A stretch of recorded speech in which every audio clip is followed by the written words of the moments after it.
She who thrives. Phoenix rising. The true me. The ups and downs crazy in life.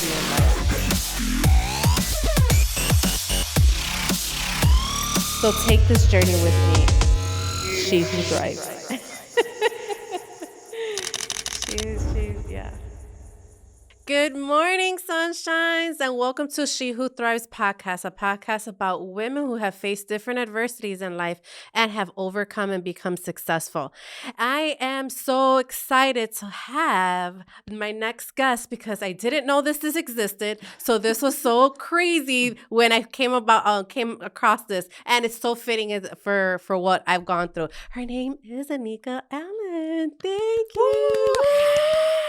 You're going to add sound effects later? Like, yeah. Okay. So thank you for coming. I met her through a networking event. Been bringing everyone on from Women on the Rise. Yes. It's been here in Orlando has been something so great for so many women.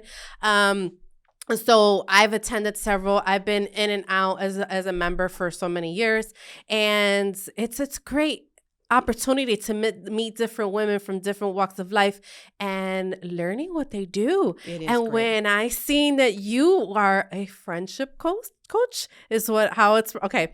I didn't know that this existed, and you and I had spoke about it prior, and I had mentioned when I was going through my divorce, I did lose several friends, and which is okay. I'm okay with it, and there's certain things that, I read a lot. So one of the things that said some people are, meant to just know the unhealed version of you. So I was like, you know what, that's interesting because now that I'm, I'm going through my healing journey, because I don't tell people I'm 100% healed. I say I'm going through that healing journey. I'm a whole lot better than where I was at before. Yes. But now I'm doing the new set of friends. So when I seen this, I was like, yes, I need her. I want her. Thank you. You're not the first person to come up to me and go, what does a friendship consultant do? And I have to explain it. And I tell them a friendship consultant is someone who, does a lot of research around social connection and is really passionate about spreading the word of how important friendships are to your long-term happiness. That's really what it is in a nutshell. People think, I have friends or I don't have friends, it's sort of take it or leave it, but it really is detrimental, critical to your long-term happiness in terms of how well you connect with other people. So I'm excited to talk about it. And not a lot of people, this is me, I'm guilty of it, that I'm okay with doing everything by myself. But, as I read, I'm watching different TikToks especially, they say, us humans are not meant to be by ourselves. That's right. We should be in community. That's right. And growing up, it was a community that I was with. So I'm like, all right, where did I go wrong? How can I be a better friend? How can I make better friendships? Yeah. Because I know I'm one that it's very hard for me to make friends. And it's not hard for me to keep friends because once I have friends, they are very long-term friends they end up being more of a family as opposed to just friends. And I think 2 podcasts ago I said I don't believe in the term best friends. I don't use that because so many things can happen in life, and that best friend is no longer there, whether it's marriage, kids, you just grow apart or whatever. So I never use that. But I like to have close friends, but there's so many. Before we started, I had said I was a tomboy, and I was great. I was raised with my brother, so I didn't deal with drama. It was just all boy stuff, getting into messes, getting hurt. boy, mom. So yes, it is less drama than when you have daughters. So yeah, you might not have been used to that. Right. So now that I'm trying to be around more women and stuff, like it's more drama. You come across that cattiness, come across the competitiveness, come across, picking at, people's body instead of complimenting you. So how can we get over at least me, how can we get over all of that? Well, you said so many great things. First of all, you said you don't know what's wrong with you or what you're doing wrong. You're not doing anything wrong. This journey of life is not scripted. So we're just kind of figuring it out, whether it's our professional life, our personal life, our romantic life. So friendships for some people are easier than others. I'm also glad that you brought up your childhood, because how you grew up does have an impact on how you make friends, right? Did your parents have friends? Did you see grown-ups with friends? Did you see, like my mom was like, it's mom time. I'm not a mom. I'm going out. It was with her sisters, but they were her friends. And so that was something I saw as normal. But there are people who have grown up and they're like, their family is their everything. They don't need outside people. You don't tell outside people your business. So you need vulnerability to establish friendship. That's one of the key things you need. And if you're not willing to open up a little bit, not tell all your business, but if you're not willing to open up a little bit, it will be hard to connect. So if you grew up in an environment where it was hard for you to make friends, or you didn't see adults making friends, you might not have made that a priority later. And it could be more of a stumbling block. That's interesting that you say that, because like I said, I don't have a lot of friends. And the ones that I do have been long-term friends. But my mom was like that with her circle of people. It's very tight-knit, a handful, I want to say. And they were very long-term friends. So I guess that's where I'm a lot like my mom. Yeah, and that's fine. You get to a certain age, you don't like to hear that when you're younger. You're like your mom. No, but when we get older, that's perfectly fine. Yeah, that happens for a lot of people. My dad used to say, love many, trust few. So some people do like to keep their circles tight. And there's no magic number in terms of how many friends you should have. So it is definitely a quality over quantity. Yes. Although for those people who say, I just have my BFF, right? They got their one bestie and that's all they need.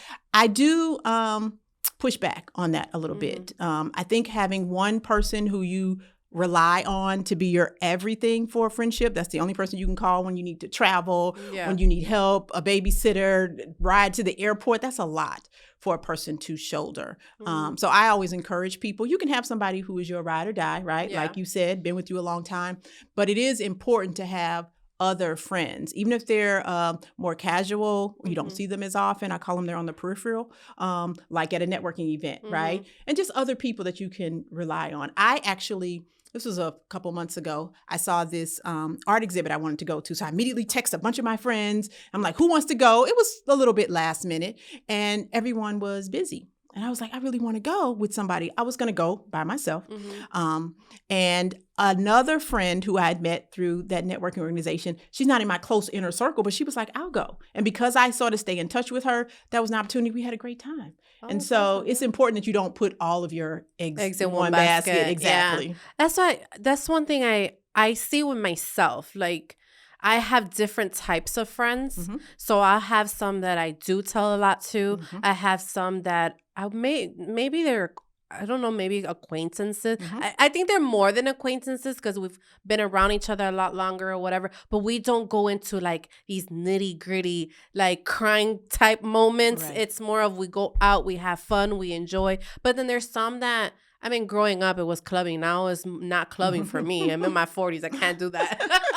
I don't have the energy for it. But it's like there's different types of friends for the scenario or whatever. Right. And I've seen that, but it does shift and it does change. And for me, I notice a lot of times that whoever's in a relationship, that tends to play a factor. Whether if I wasn't in the moment when I didn't have a relationship, then of course I was more with the single women. Right. And then now that I'm in the relationship, I've kind of like not purposely, but it's shift and I really don't go out much anymore. But I think it's just all happened at the same time where I'm doing a lot of with work and these podcasts and all of this. Right. So I guess it's not, if you're not aligned with certain goals, like I don't want to get distracted by going out and partying and drinking because I don't want to wake up feeling like crap. Right. Well, let me say this though, because you raise a very good point around, first of all, different categories of friends. That's okay, right? A lot of drama has been caused by people being upset by which category they're in, right? Having different expectations. I recently did a post because I post every day on my social media on TikTok as well as Facebook for 5-Star Friendships. And there's a post about so much drama occurring and friendships breaking up when somebody's getting married. And it's a lot of, why is this person your bridesmaids? And why can't I do this? And I want to be the person that does the bachelor party or the bachelorette party. And it's a lot of things that bubble up to the surface around which category of friend that you're in. And we, especially as grown women, we need to get okay that there's different kinds of friends. There are friends who I call for certain things. I have lots of close friends, but some of them are better if I'm maybe talking or dealing with some marital stuff or some parental stuff or some entrepreneur stuff. So everybody has their strengths. And so we have to make sure that our friends are okay saying, I'm not expecting you to be all things all the time. And it's okay that, you know, you are in my single party time group and you're in my, you know, I go out with couples kind of thing. The only thing I do caution people against, because that does happen. You're single, then you get married, or you're still single and your friend gets married and you feel like they're not available for you anymore. You have to let them have their space and be in their season. You probably talk to other people who have podcasts or people who are in the same space and target the same groups of women that you do. That's how you learn. So if I'm married or I just got married, of course I want to be around other married people. You know, marriage is hard. So, you know, getting lessons learned and, you know, helping and supporting each other. But what we often make the mistake is that we let those single friends go. I'm too old. I can't party with you all anymore. You know what I mean? And you don't have to do that. They can still be there. They are just not in the same, you know, level of frequency as before, but you don't have to cut them off. I think I'm pretty good at keeping communication with everyone. Great. I tell people I'm a very low maintenance friend. I don't need to speak to you all the time to have a good relationship with you. Okay. There's many that I can say we can go a year or two without talking, and then when we talk, we pick up right where we left off. And like, if we haven't, you know, gone so long without talking, I have quite a few that are like that.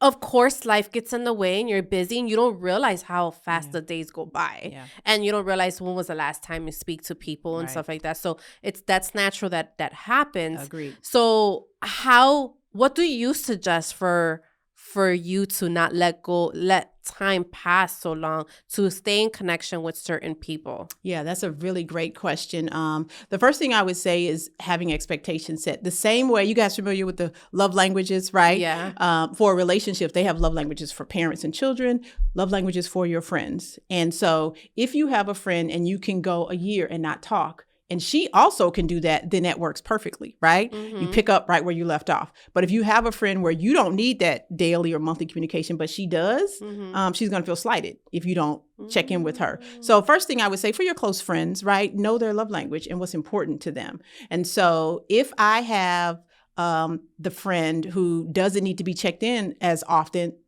that's great. But if I do have a friend that likes to be checked in, it was another example. I did another group text, excited about something, sent it out. Oh, I was doing a girls' day in. I do that every now and again. The ladies come over and we just eat and act a fool. And I was saying, you know, this the date I'm looking at, is this work? And it was like 11 minutes went by and I didn't hear from anybody. And I was like, oh, y'all think because I'm a friendship consultant, I can't get in my feelings. Why hasn't anybody responded? It has been 11 whole minutes. And they're like, just chill out, right? They know I'm the one that's like, she's a little bit needy. She needs something, right? So, and it was life going on. I was joking with them. But, you know, at the end of the day, I was like, can you all check in, please, so I can know if we're going to get together? And they did. But it is about expectation setting up front. The second thing I would say is rituals are extremely important for lots of different things. But rituals are those routine things that you set. I have alerts in my phone. Like my memory is getting worse and worse as I get older. And so if you set an alert once a quarter or once a month, depending on the friend and what her or his love language is, right? Then you can set an alert to just check in and just send a text and say, how are you doing? Or if you and your friends want to set up a regular meetup, you know, look, we do have life. It gets in the way. That's why these organizations are really good, like Women on the Rise. When I became a parent, I was in Mocha Moms. They have things that are set every month. So if you can't make one, you know there's another one coming. Another one, Same thing with your friends. You can be like, we're going to try to get together, you know, once every whatever. So that at least there's an expectation and people can set it, you know, far in advance. That's a good one. That's a lot of work. So you have to deal with being a spouse or being a girlfriend and then have to deal with female girlfriends and their expectations. That's a lot of work. I don't know if I would look at it as a lot of work. I mean, it depends. Again, like everything else, it's all about your mindset. If you say it's a lot of work, then it's going to feel like a lot of work. I cherish this and we need to do this. I'm not saying that it is. I'm just saying you have to find the way to make it work for you, right? Yeah. Like going to work every day. Most people in this country are not waking up and doing what they are passionate about and they love. Yeah. They're working 70%, something like that, or just working for a paycheck and they don't really love what they're doing. But, they have become accustomed to electricity and water. And so they find a way to be like, I have to get up. Let me do it. Let me have some work friends, and there's a whole bunch of studies around that. So the same, I would say, with keeping in contact. If you had an idea of how important friendships were, the same way that if I eat crap today, I'm probably okay. But if I eat crap every day or every week, that'll add up over the years and that'll negatively impact me. Same thing with the way we spend money. I say that first thing that is important is, like our food and our fitness. You have to invest in that so that you can reap the long-term benefits. With your money, if you're just spending it all, then you can't expect to retire in Hawaii because it's all gone. You haven't invested or done anything. So our finances is another thing that we need to invest now so that we can reap the benefits later. It's the same for friendships. I put food, fitness, finance, and friendships together. You need to put a little bit of time into staying connected, or otherwise you don't reap the benefits later. And we know life throws curveballs, right? I know from your life story, things happen to you, right? Something can happen to your partner or your spouse, your parents, and you haven't connected with, stayed connected with people. And now you need somebody to help you, or you want to be able to help somebody else if they're going through. So I would just look at it that way to say, yes, it's worth a little bit of effort, just like drinking an extra glass of water or getting in those steps or saving a little bit of money. It'll be worth it later on. I'm guilty with a lot of stuff. It does seem like a lot to juggle. Yeah. Like I told you too, when I was going through the divorce and I didn't have certain people around, was because I couldn't show up for them the way I used to be able to show up for them. And it was because I was going through my own stuff. Right. So now that I've gone through that whole healing, and I'm still healing and things like that, what I was able to tolerate before, I don't tolerate anymore. Especially when someone comes at me, even if it's a joke about my looks, I don't want to be around them anymore. So I don't even waste my time even telling them that I don't want to be around them. Like, I just don't. Like, right now, I don't want to deal with that. And this is the thing, I don't have the fear of losing anyone right now because I went through that divorce. And I think that was probably the hardest thing I could ever go through. That now I have been through a divorce and it is traumatizing. Yes. Yeah. So it's like, now, okay, you don't want to be in my life. You don't want to be in my life. I don't care. And I'm like, should I be feeling like that? Should I be thinking like that? It depends. If you feeling toxic energy from them, then yes, you should be saying, I need to keep it moving. But if you have somebody who was important to you, you had a good relationship and there seems to be a rocky moment, just like in a romantic relationship, you have to give it seasons, right? I wouldn't cut somebody off so quick. We are very big in the cancel culture. Yeah. If you look at the pros and cons and that person brings more good to your life and you just happen to be in a bad spot, I would say give them some grace. But if these are people who, like you said, they don't make you feel good when you're around them, the things that they're interested in aren't of interest to you, and you feel like if they were not part of your life, you're not missing anything, right? Yeah, I would say definitely don't lose a wink of sleep over that. You see, okay, I'm good. And I see a lot of I, but I know there's a lot of women that feel the same way about me, so I'm speaking for everybody, okay? We can all relate to, like you said earlier, we as humans are designed to interact with each other. Yeah. And so there are billions of people on this planet. If you don't get along with this one, there's somebody else out there for you. I love, she's an anthropologist, Margaret Mead. She has, anthropologists, people that study like civilizations and stuff. And she's talking to students and they're asking about how do you know, when you're finding, all these human remains and things, how if there was a civilization that started there. And she said, we looked for healed bones. And I was like, what does that mean? So somebody, back, we're talking ancient days, they are walking somewhere, they get bitten or, injured or fall or whatever. What she says is typically back in those days, if that happened to you and there's nobody else around, then you die, right? Some animal comes along, eats you and you're gone. Yeah. But if they show years later, they can see the bone had been healed over. That means somebody was there to pick you up, to nurse the wound, to wrap it up.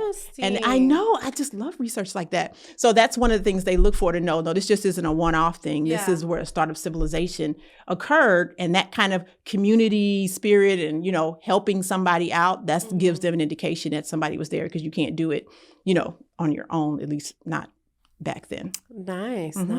Now, I know you're in this industry doing this friendships coaching. What made you get into this industry?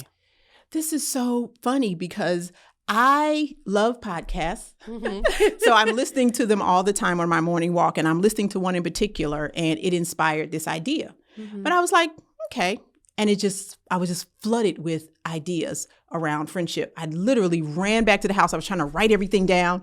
I said, should I consider being a friendship consultant? And I said, I'm going to ask the universe for a sign, something random. If I see this sign, then I'll do it. And I saw the sign. I was like, what? I was like, okay, if I see it again, if I see it twice, that's how we are. And I did. I saw it again. What was the sign? It's so funny because I picked something so random. I picked Grace Jones.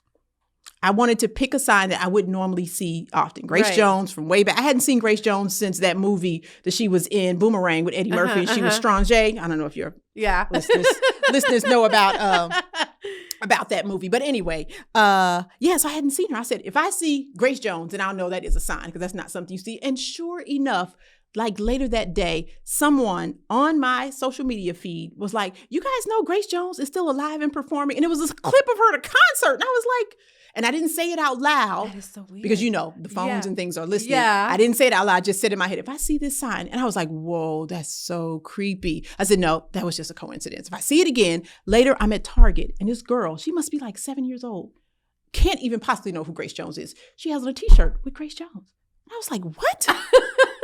So I'm talking to my sister about it, and I said, I think I'm going to talk to people about friendship. And she was like, duh.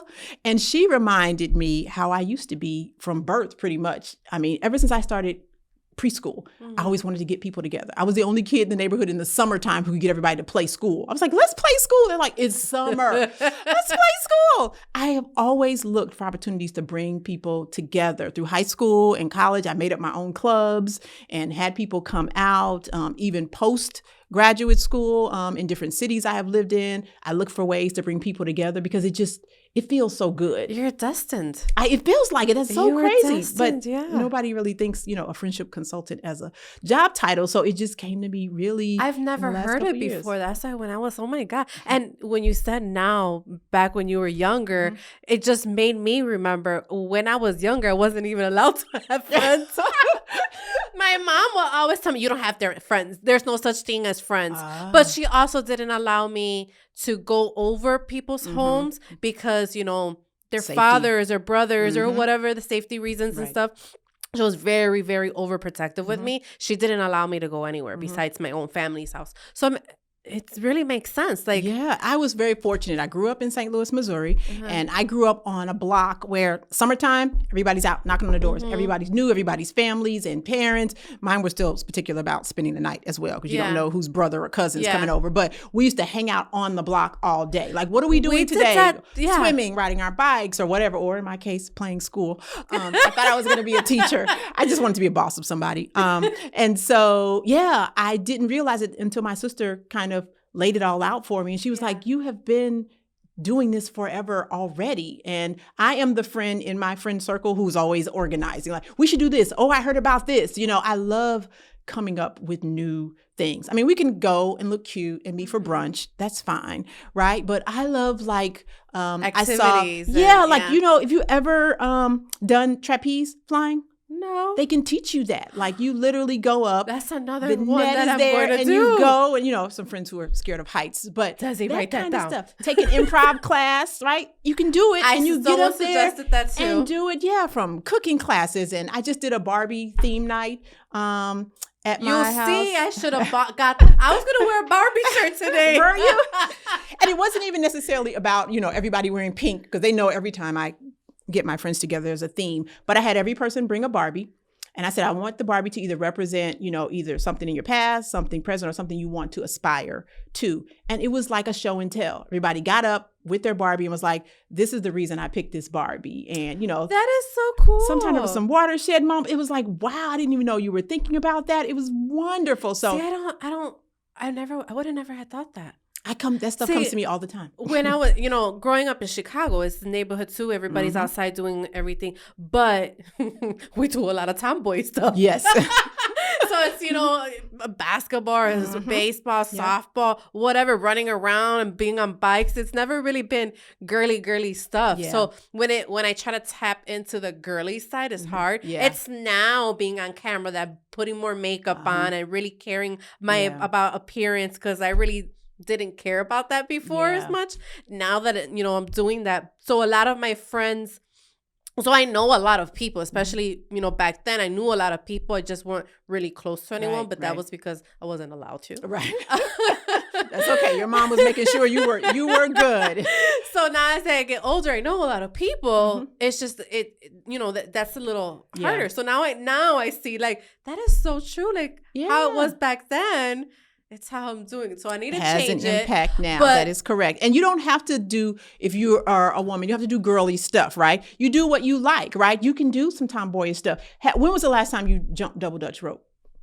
Oh my God, I haven't done that, but I wasn't really good at it. I was good at doing it, but I wasn't actually jumping because I would always get hit in the shin. Playing some kickball or some tug. You could get your friends together. I recently just online bought some jacks. Did you ever play jacks? Yes. Just the ball and the jack. Like, we did old school play day, and we just bring it out, and you can do some of those tomboy kind of things. My cousins that we played knuckles. I don't know if you know what knuckles is. Yep. My God.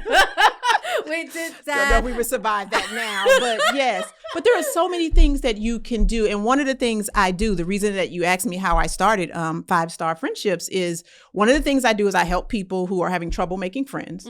I get contacted by people who are on the spectrum, people who are shy, introverted, just moved to a new area, having problems connecting. They'll ask me, how do I get out there? Or they'll go someplace, but then they just sit there on their phone. They don't know how to interact. That's me. But the other side of the people who I work with are people who already have friends like me. And it's like, but are you just doing the same old thing? How are you helping one another get to the next level? And so things like getting together to socialize, playing some fun games, right? There are things you can do around finances, right? How many of us are working with our friends to reach our financial goals, right? Do you know what cryptocurrency is? Let's get together, listen to a podcast, girls, and let's just learn about what it is. Or we're going to do a savings challenge, right? Or let's say we know somebody is trying to buy a house or trying to get out of debt from student loan. So maybe we shouldn't, be encouraging them to pop bottles every other weekend. It's like, no, I got you. I understand what you're doing. You know what I mean? And so there are so many other ways we could be working with our friends, from the fun stuff to the serious stuff. Spirituality is another category that I talk about. I do workshops and I have a workbook. But the workshops we go into, have you ever thought about doing this with your friends? Have you ever thought about doing this with your friends? I mean, I'm not talking about converting somebody, right, to another religion, but just learning about it, right? Yeah. I remember the first time I grew up going to Christian, Baptist, the whole, literally loud. I love those. 4 or 5 hours. Yeah, you do now. When you were a kid, you're like, it's time to go. I grew up Catholic, so it was very monotone and the same songs. Oh my God. Well, I got a chance to go to a Catholic, and they were like, is this where? I was like, but you guys are done quickly. Like, I was like, the music could use a little bit of, a little bit of oomph, but I had never been to, like, one of the women in my book club. Is Jewish. I learned a lot, just from interacting and talking to her. And so that could be something that you and your friends, could do and say, we have somebody, I've never been to a mosque or a temple or, a synagogue, going to a shop where they sell crystals, it doesn't mean you're converting, that you're, telling somebody they have to start worshiping little idols, but you go in, you have some fun, you learn some things, maybe you get a tarot card reader, or if that freaks you out, you have some fun. I actually did that. Did you? So everyone for knows, entertainment purposes only. I don't want anybody calling your show and boycotting you because they feel like now you're into witchcraft. No. So I do a lot of the first things like that. And I do it by myself a lot of times because, certain people are not around or whatever. Some, my niece or my assistant, they'll be like, I'm on board. Let's do it. One of my friends is on board to do it. I do a lot of things for the first time. I try it. Being raised in Chicago is a very diverse city. So I was able to attend different, churches and stuff like that. Because for a while I questioned, am I really Catholic? Right. Or was I, they made me be Catholic. So I would. So I have that in me. I love that. I can go out and try anything. I can literally just get into my vehicle and go anywhere. I can look for a city that I haven't been to. I'm like, all right, how far is that? Let's go right there. I just go. So my friends know I'm not a big gift giver or anything like that. I like to create memories. That's not your love language, gifts. That's one of them on there. Yeah, yours, it sounds like it's more quality time. Oh, I have it on here. Let me see. Do you? Yeah, I did a test of the love languages. Oh, really? While you're looking it up, you reminded me of an exercise I did with my followers. Again, I have to plug 5-Star Friendships. You can find it on TikTok or on Facebook. So I post every day, just a minute or so, and I challenged them one day to do a little exercise with me. So I said, get a couple of your close friends and you guys plan a virtual vacation. You have to pick somewhere that no one has been. And so I was going to pick like a Bali or something, right? I had it in my mind. I'm telling my husband about the whole challenge. And he says, you should pick Jackson Hole, Wyoming. And I was like, where? Why? Jackson Hole, Wyoming. I've never even heard. I know Wyoming. Yeah, but Jackson Hole. I was like, why? And then he was like, I think he said some celebrity had gone there to kind of get away from everything. And I was like, and he was like, okay, you don't want to take my suggestion? And you know how some men, not all, can be. It was like, here I am trying to get involved with your little challenge and support you. And you said, pick a city. I said, you know what? Just to show you, we're going to pick Jackson Hole, Wyoming. It turned out so great. So it was me and 2 other girlfriends. We just lived close to each other. All you had to do was each person had to come with 3 things in the city they wanted to do if you guys actually went to that place. And it was a virtual vacation. So we show up at my one girlfriend's house. I think I'm going to get extra credit because I've written down 5 things. All I did was research Jackson Hole. I found out they got a bunch of festivals and stuff like that. So I was like, oh, if we went, we would do X, Y, and Z. So I show up. She has a whole taco bar spread out. We're about to have a good time. And I see she has her tablet out. And I was like, what is that? She said, oh, I just did a little digital storyboard. I was, what? Okay. She said, I found something. I was like, okay, that's a little extra. So the 3rd person comes over to her house and she goes, yeah, I need the Wi-Fi for my video presentation so I can cast it to the TV. And I was like, wait, what? She used to be in radio. So she did like voiceovers and she did like video that she found online. Like, this is where we would stay at this lodge and we should go this time.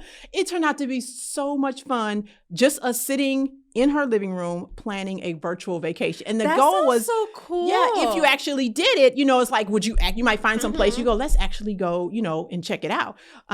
So it's that kind of stuff that, I come up with that just pops into my head all the time. I would love to take note of that, Desi. It was just a cool challenge. Like, I love that. Yeah, so I've never thought of that. Spending time. So my love languages are quality time is 37%. Okay, that's the most. Act of service is 27%. Words of affirmation is 20%. Physical touch is 17%. And receiving gifts is 0. Okay.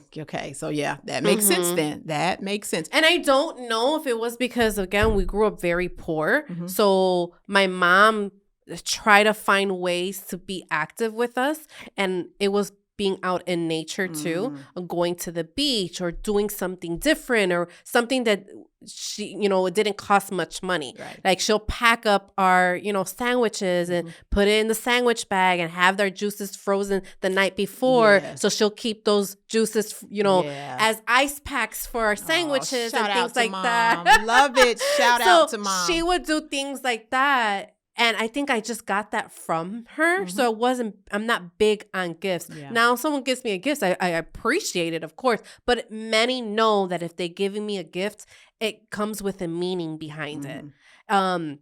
Whether it's a picture of one of my fur babies or whatever, it's always a meaning behind it. It's not just a regular, just here you go. Right. That's so interesting because my top love language is words of affirmation. So I love just say something nice to me. That's all I need. And then the second one is touch. But gifts is also last for me. Okay. But I have friends who are really good gift givers. Even my husband's a really great gift giver, which is great, but I'm always looking for the card. Like, did you write anything in it? There's nothing written. But because I'm a words of affirmation, I want to see the words. I want to see what you thought. I want to see why you picked this gift for me. Yeah. And again, we were talking about understanding our friends. A lot of conflict can be avoided if you have a better idea of what your friend likes, doesn't like, you know what I mean? And what the expectations are, what they value highly. And so it just can cause less friction if you do have that understanding. If you're compassionate. So maybe my next, because I just purchased a home. Okay, congratulations. Thank you. So maybe my first get together, I can have everyone over and be like, all right, we're taking a love language test. I want to know what's your love language so I know how to pour into you. I love that. Would be cool. I so love because that. You said the words of affirmation. I just did that with my boyfriend that he gave me some cards for my birthday. Mm-hmm. The meaning was great, but he didn't write not even his name in it. You know who I am. Looked at it like, where's your name? You didn't even write anything. He was like, but I bought it. But read it. Did you read it? It doesn't matter. You didn't write.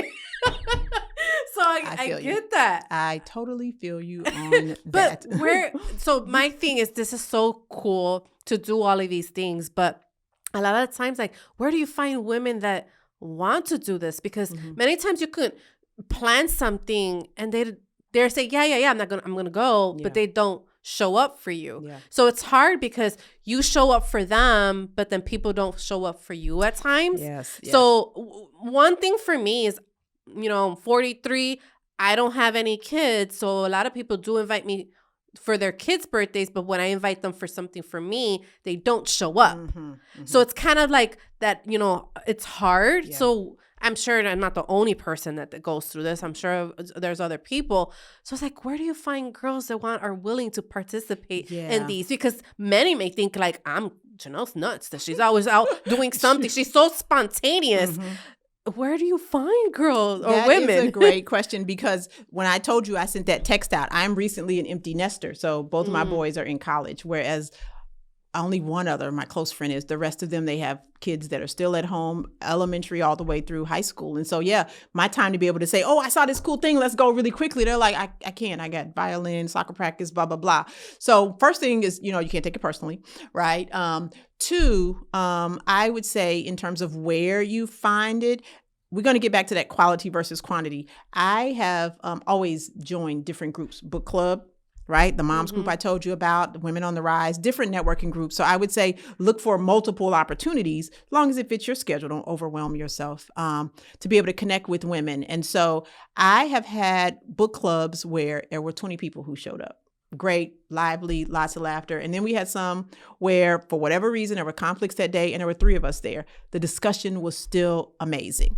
So you have to get in that mindset. If it doesn't matter if 2 people show up or if 10 people show up, I'm still going to have a good time. Now, I'm not talking about somebody RSVPs, you playing all the chip and dip, and next thing you know, they ghost you. That's not cool. Yeah. But I would say don't get so caught up on the numbers. You want to look for quality. And then the other thing is, it is just like dating. When you're looking for a friend, you can't expect to go to 1 or 2 events and be like, I didn't find my bestie, this sucks. You got to be able to. I hated the process of dating. I tried already. You went to 2 things, boo. Chill out.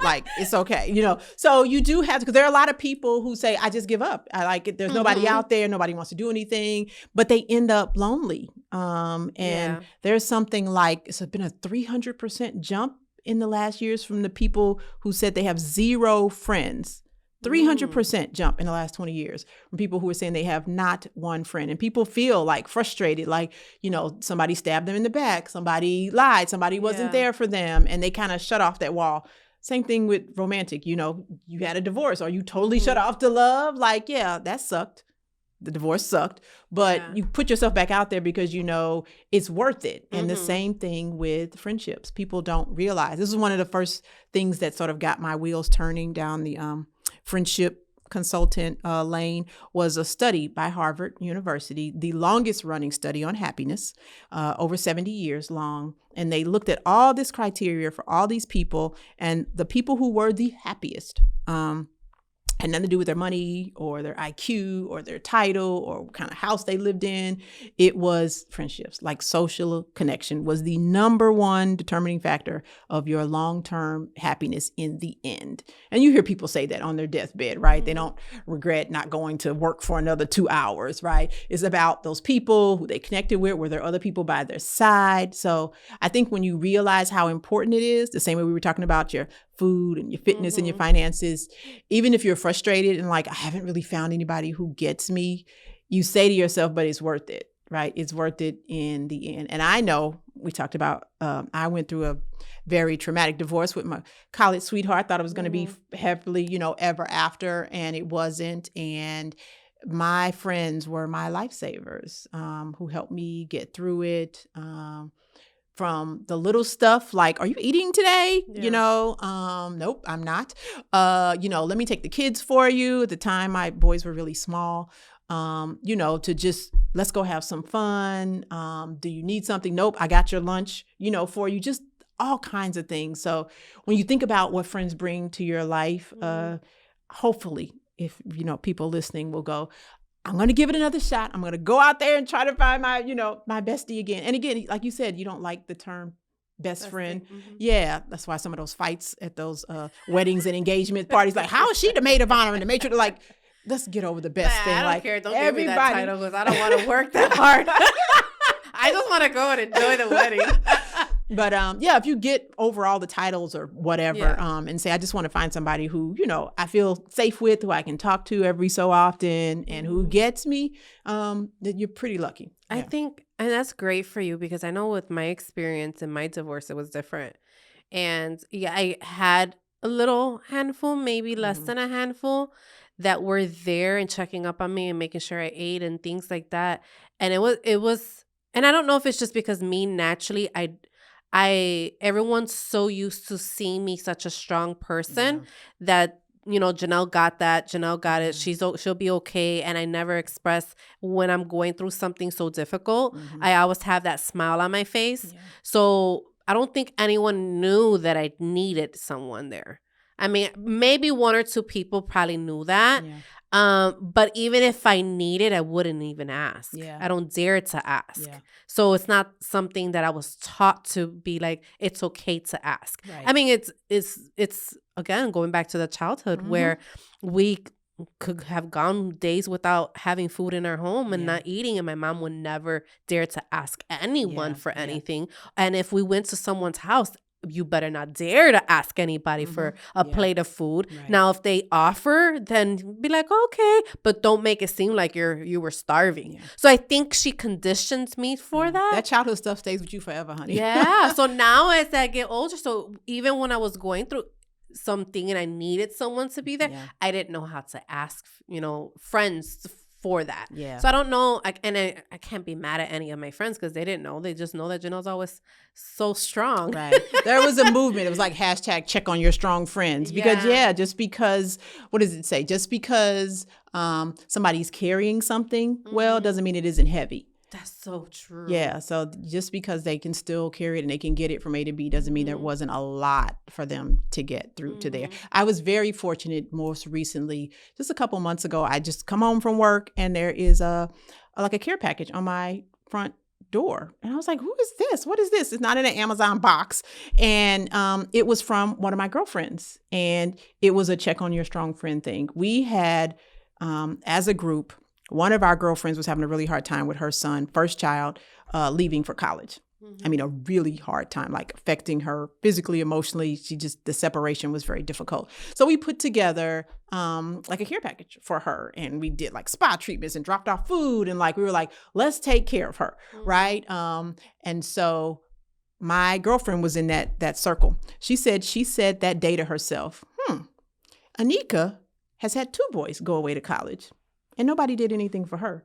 Now, I didn't break down. I didn't, have that moment, but it didn't mean I didn't miss my boys, And so she said she decided that day, I'm going to give her, a special little care package. Oh my God, I was a weeping mess. It was just because you can do things well and you're strong and you're not out here breaking down doesn't mean that, you don't need somebody to show love to you. So, and as a words of affirmation, Punny, child, I was just all over. She just loves me so. I'm the most fortunate person to do. I told her, if you need a kidney, I got you already. It's reserved for you. I know I have 2 boys. They're each supposed to get one, but I'm going to give one to you instead if you need it. That's awesome. I really like that. Yeah. I think I need to be better at that. At checking up on people. I really do. Yeah.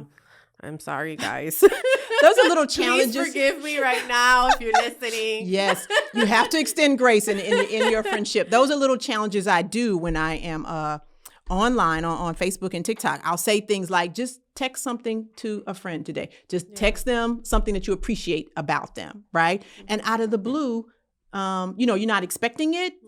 So it just feels really good. There's a whole study about the impact of compliments, and people underestimate how good compliments feel to other people. You see somebody and you go, oh, that woman looks nice. You go, but she knows she looks nice, right? Yeah. And even if she does, she still wants to hear it, right? Yeah. Or you'll say, I don't want to come across like I'm kind of weird or whatever. Compliments are so I love doing underrated. That, especially with strangers. When I see something that, oh my God, those shoes are beautiful or whatever it is. I love doing it. And I see people get happy about it. So yeah, it makes a huge difference. There's a guy in England. He's a comedian. He actually went into a grocery store. He does like spoofs. So he said he went and he was just going to pretend like he works there. So he was going around and he wanted to see how long it took for management to come out and stop him. And they didn't. So he was just like, oh, this whole bit is like going to waste. And so what he did instead was he went to the front door and he said, I'm just going to start talking to strangers and I'm going to keep giving them compliments. Like unique, not like, oh, you look great, like unique compliments. And the manager came out and was like, you can't do doing that in here. Like you're disrupting like you don't work here. He said, only when I started, making people started to take notice. Anyway, the video went viral and all these other grocery stores started asking him to come to their store because people love the compliments so much because he was giving, they were either funny or unique and it was something really specific, and, it turned out to be a really feel good thing that, he ended up getting paid for just for trying to say something nice to somebody. Yeah. Some of the best surprises come from interacting with strangers. Yeah. It's true. That is true. So we're coming up on the end. I see you have fast. Yes, it does go fast. I see you have a notebook there. Yes, do you want to share what that is? Yes, thank you. I was saying that there are sort of 2 categories, people who already have friends, but for people who are struggling to make friends, I designed this guided journal, and it is called Friendships to Go. That means it's like at your convenience, and it can be quick. So you can do it. It's 1 exercise a day. Some of the exercises only take less than 5 minutes. We're going to go through the childhood all the way up to present day. And I walk you through little by little how to sort of get back out there and get into the friendship game. And I have people who really struggle with that, right? They either have trouble getting out. They don't know where to go. When they show up, they're like, oh, I hate small talk. Yeah. This guided journal walks you through it. And so you can be an eager beaver like me and, in a month do them all, or you can kind of slowly pace yourself, I think it's a great gift to give, the gift of friendship to yourself. So you can go to my website, which is 5starfriendships.org. That's FIVE, 5starfriendships.org. You can get the workbook. You can see when my next workshop is going to be. I do that 2-hour live online, and we just talk about, some of the research and some of the things that we can do to help each other take our friendships to the next level. Nice. So I usually ask everyone on the podcast if you feel successful in what you're doing, but I want to ask you differently. Okay. Something different, at least. If anyone else that's listening would like to be on that path as a friendship consultant, how would they be able to do that? That is a great question. Create your own lane, which is what I did. So the vision came to me, I told you, when I was just doing my workout. And I was like, how do I get it? So I started to the internet is our friend sometimes. I started to just research things that were of interest to me. So if you really love that friendship space, right? You have experience doing it. You can, there are people out there who call themselves friendship coaches, friendship consultants, you can call yourself whatever, the friendship guru. But as long as you do your homework and you study it and you know why it is important for our long-term happiness, it's like any other business. You start by sharing with what you know in a way that speaks to your own style. Don't try to copy somebody else's. You do it in your way. And if people love what you're doing and they feel it's genuine, they will follow along. But that's how I started. I literally created this lane myself. So you didn't have to get in a specific degree or certification? No, not at all. My degrees are in business. I work with Fortune 500 companies doing marketing and brand management and sales. But like a lot of people, that's not necessarily my passion. My passion is, talking to people and helping them connect. It's okay to do it in a business environment, but to do it in a social environment really sort of brings me alive. So that's when I started to think, how can I do this? So I did a little bit of research and I saw there were people who offered tutorials on friendships, but they were like little videos, how to. A lot of them were for younger people. They're aimed at teens who are going through that awkward period. Yeah. And there wasn't as much for adults. And when you get out of that bubble, whether it's college, the military, school, that bubble where you have all these friends at your disposal and you don't have life in the way, it can be a little more difficult when you're an adult. So I said, let me come up with something that can help people who are adults, people who are moving to different cities and changing jobs, having babies, married and divorced, who are in these different stages of life, trying to find somebody to go on that journey with them. So there is something out there that you can start to do some research, but make it your own. Nice. So this is what I hear. It's what I tell a lot of people is passion. Yes. Find your passion. Find your passion, and you can be able to find your purpose through that. Not necessarily, you don't need to go to school or anything. That's right. It's that passion. Like I went through school, and now I'm finding my passion after so many years. Nothing wrong with that. Better late than never. Yes. So, thank you for coming on. I am so happy that you're here. I'm going to get that notebook. It's a journal, right? Yes, I call it a guided journal because I give you little notes every day to kind of ease you through the step for the day. Nice. Yeah. I will do that, and then I would let you guys know too how I was able to get through it and see if I made any more friends, guys. But before we go, is there anything else that you would like to share? Let's see. I would say follow me, TikTok and Facebook on 5-Star Friendships. And I would also say, just remember how important it is. A lot of people say, if I'm going to meet a friend, it's just going to happen organically. I'm going to bump into them at Publix or whatever, and we're going to be bing. We're going to be like, you too, me too. Yeah. And the research shows people who are intentional about making friends, if you look years later, have friendships that they value versus those people who say, no, it's just going to happen magically. When you look years later, typically it has not happened magically. You need to put a little bit of effort forward, but I promise you it will be worth it in the end. Thank you. Thank you for coming. And thank you guys for tuning in. This is a podcast, She Who Thrives, where women are celebrating life. And thank you for tuning in. And please like, share, subscribe, and review. I'm really paying attention to the reviews. I'm really reading all of them so that way I can see who else is going to come on. Thank you. Till next time. All right. Bye.